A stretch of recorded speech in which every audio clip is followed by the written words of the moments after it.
หลังจากดาวน์โหลดแอปมาแล้วเนาะเจ้าวันนี้เราจะมาสาธิตวิธีการ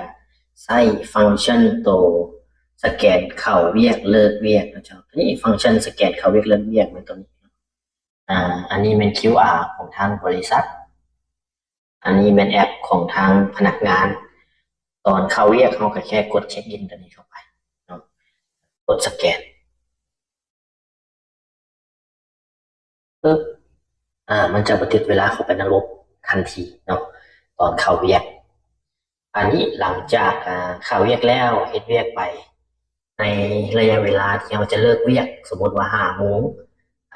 ตอนสวยเวลาจะเลิกเวียกเขาก็มากดเช็คเอาท์อยู่นี่ในกรณีนี้เป็นว่าทางเราเลิกก่อนโมงเนาะเราก็ต้องได้ใส่เหตุผลเลิกก่อนโมงแอนปุ๊บมันจะเข้าไปเลยทันทีจุดดีของมันเป็นว่าเราสามารถเบิ่งย้อนหลังได้ว่าเราสแกนช่วงใดในเวลาใดแน่เนาะแล้วก็เบิ่งย้อนหลังในมือก่อนๆที่ผ่านมาได้คือกัน กดขบวนตัวรายงานนี้เนาะ